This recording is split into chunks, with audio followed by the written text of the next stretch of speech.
దేవునికి మహిమ కలుగునుగాక.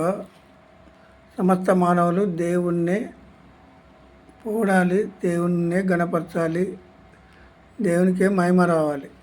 మనుషులకు కాదు మహిమ వచ్చేది.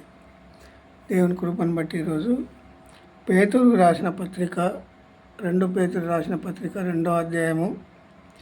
మరియు అబద్ధ ప్రవక్తలు ప్రజలలో ఉండిరి, అటువలనే మీలోనూ అబద్ధ బోధకులుందురు. మీలోనే అబద్ధ బోధకులు ఉందరు. అబద్ధ ప్రవక్తలు బయలుదేరి ఉన్నారని 2025 సంవత్సరాల క్రితము ఈ మాట చెప్పబడిన 2000 సంవత్సరాల క్రితము పేతురు రాసిన పత్రిక 2వ అధ్యాయము. 2 పేతురు 2వ అధ్యాయము ఏమని మాట్లాడుతాండ్రు? మరియు అబద్ధ ప్రవక్తలు ప్రజలలో ఉండిరి. మరియు వీరు ఎక్కడున్నారు? ఈ అబద్ధ ప్రవక్తలు సంఘాలలోనే ఉన్నారు. ఇప్పుడు మరి పేతురు అబద్ధం చెప్పాడా? అబద్ధ ప్రవక్తలు బయలుదేరి ఉండిరి 2000 సంవత్సరాల క్రితం. వాళ్ళు ఎక్కడ బోధిస్తారు? ఇప్పుడు దేవుని సంఘాలలోనే బోధిస్తున్నారు. వారు అబద్ధాలు ఆడుతూ సంఘాలకు బోధించే వాళ్ళని ఏమనాలి? అబద్ధ ప్రవక్తలు అంటారు, అబద్ధ బోధకులు.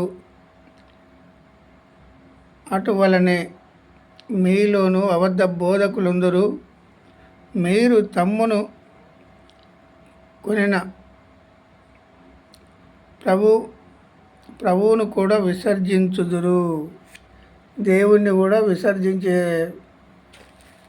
ఎందుకంటే దేవుని మాటలే చెప్తారు. దేవుని విసర్జించాలని చెప్పేమో వాళ్ళు అనేకులు వచ్చారు. ఇప్పుడు దేవుణ్ణి విసర్జించాలని అనేకులు వచ్చారు. ఇప్పుడు యేసుక్రీస్తు ప్రభువును, ఆయన మనకు దేవుడు కాదు అని చెప్పేవాళ్ళు అనేకులు వచ్చారు. ఇప్పుడు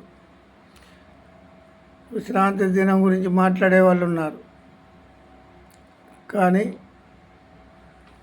ఇప్పుడు పునరుద్ధాన దినం గురించి మాట్లాడేవాళ్ళు లేరు.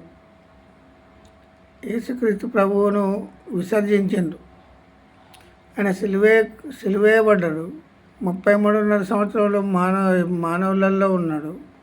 3.5 సంవత్సరాలు మానవులకు బోధించిండు. ఆయన మాటలలో దోషం ఉన్నదా అంటే ఎవరు ఆయన మాటలలో దోషం ఉన్నట్టు ఎవరు చెప్పడం లేదు. కానీ ఆయన దేవుణ్ణి చెప్పుకుంటాడు, దేవుని కుమారుడని. ఎన్నో నానా రకాలుగా బోధలు వచ్చాయి ఇప్పుడు అర్థం కాక.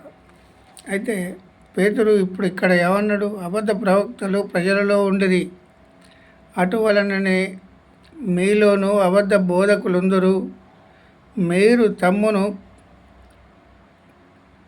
కొనిన ప్రభువును కూడా విసర్జించుదురు. తమకు తామే శీఘ్రముగా నాశనము కలుగజేసుకొనుచు ఆ నాశనకరమగు భిన్న అభిప్రాయాలను రహస్యములో బోధించుదురు. రహస్యముగా బోధిస్తారట వీళ్ళు. ఆ రహస్యముగా ఎందుకు బోధించాలి? వాళ్ళ బోధ బరాబరి ఉన్నప్పుడు రహస్యముగా ఎందుకు బోధించాలి? మరి యేసుక్రీస్తు ప్రభు ఈ కొత్త నిబంధన వచ్చిన తర్వాత నమ్మని వాళ్ళు అనేకులు ఉన్నారు. ఇంకా యాషువా మెస్సే వస్తాడు అని కనిపెట్టే వాళ్ళు యూదులతో పాటు మన తెలుగు 2 రాష్ట్రాలలో ఉన్నారు. ఇది వస్తాడు, ఆయన మమ్మల్ని తీసుకుపోతాడా ఉంచుతాడా అది దేవునికి ఎరుక. దేవుని ఆలోచన కూడా ఇప్పుడు చేసే మానవులలో ఉన్నారు. దేవుని క్రియలు జరిగిస్తున్నామని చెప్పుకుంటూ దేవుని ఆలోచన చేయకుండా, దేవుని క్రియ జరిగించకుండా మనుషుల ఆలోచన బట్టి నడుస్తూ ఉన్నారు. మనుషుల క్రియలు జరిగిస్తూ ఉన్నారు. మనుషుల క్రియలే ముందుకొచ్చాయి. ఇప్పుడు దేవుని కృపను బట్టి దేవుడేమన్నాడు? మీలోనే అబద్ధ బోధకులుందరు, మీలోనే అబద్ధ ప్రవక్తలు ఉండిరి, మీ సంఘాలలోనే మన సంఘాలలోనే ఉన్నారు. ప్రవచనాలు ప్రవచించేవారు ఉన్నారు. యెషూవ మెస్సీయ దేవుడు కాదు అని చెప్పేవాళ్ళు ఉన్నారు. అనేకులు వచ్చారు ఇప్పుడు. ఎందుకంటే దేవుడు చెప్పిందో వేరు, వీరు చేసేది వేరు. దేవుడు చెప్పింది వేరు, వీళ్ళు చేసేది వేరు. అబద్ధ బోధకులు ఎక్కడున్నారు? దేవుని సంఘాలలోనే ఉన్నారు. 2000 సంవత్సరాల కింద నుండి బోధిస్తున్నారు వాళ్ళు కూడా. ఇప్పుడు కొంతమంది ఒప్పుకోరు. ఎందుకు ఒప్పుకోరంటే యూదుల ఆచారాలు పాటించే వాళ్ళు అనేకులు వచ్చారు ఇప్పుడు. యూదుల ఆచారం, యూదుల క్రియలు జరిగించే వాళ్ళు వచ్చారు. యూదులే సిలువకెక్కించింది యెషూవ మెస్సీయను. మరి యేసుక్రీస్తు ప్రభువును సిలువకు ఎక్కించినప్పుడు మరి నాలో పాపం ఉన్నదని మీలో ఎవడు స్థాపించునని 2000 సంవత్సరాల క్రితము ఈ మాట సవాలు విసిరాడు యేసుక్రీస్తు ప్రభువు. మరి ఆ మాటకు ఇప్పటి వరకు నీలో పాపం ఉన్నదని ఎవడు నిరూపించలేదు ఇప్పటివరకు. కానీ నేను దేవుడిని చెప్పుకుంటానని ఒక మాట మాట్లాడుతాను తప్ప మరి ఆయనలో పాపం ఉన్నదని, ఆయనలో అబద్ధం ఉన్నదని మరి ఎవడైనా నిరూపించిండా ఇప్పటివరకు? యేసుక్రీస్తు ప్రభులో ఆయన ఒకే ఒక్కడు పరిశుద్ధుడు పరిశుద్ధుడు పరిశుద్ధుడని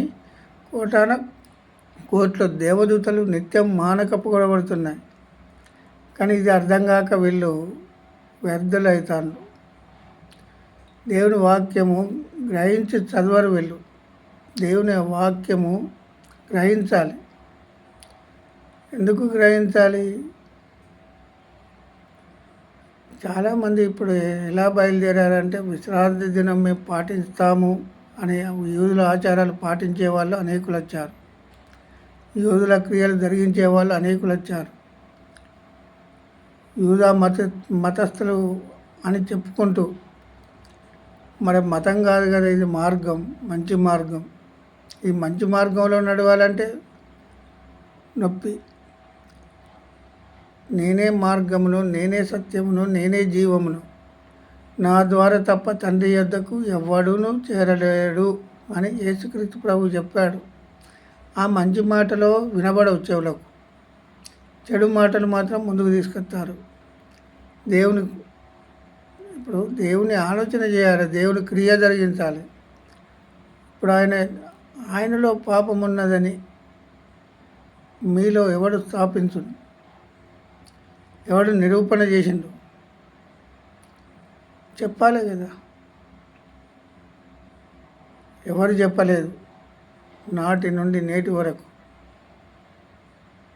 ఆదాం మొదలుకొని నాటి నుండి నేటి వరకు ఎవరు నీలో పాపం ఉన్నదని అయితే నిరూపణ చేస్తలేరు. కానీ మానవుడు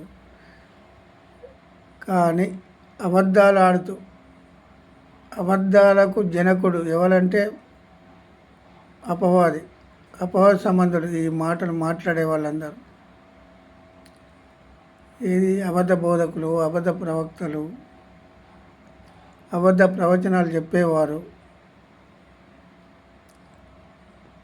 అబద్ధ అపోస్తలులు, అబద్ధ క్రీస్తు, వీళ్ళందరూ నేనే దేవుణ్ణని అబద్ధ క్రీస్తు చెప్పుకునే వ్యక్తి.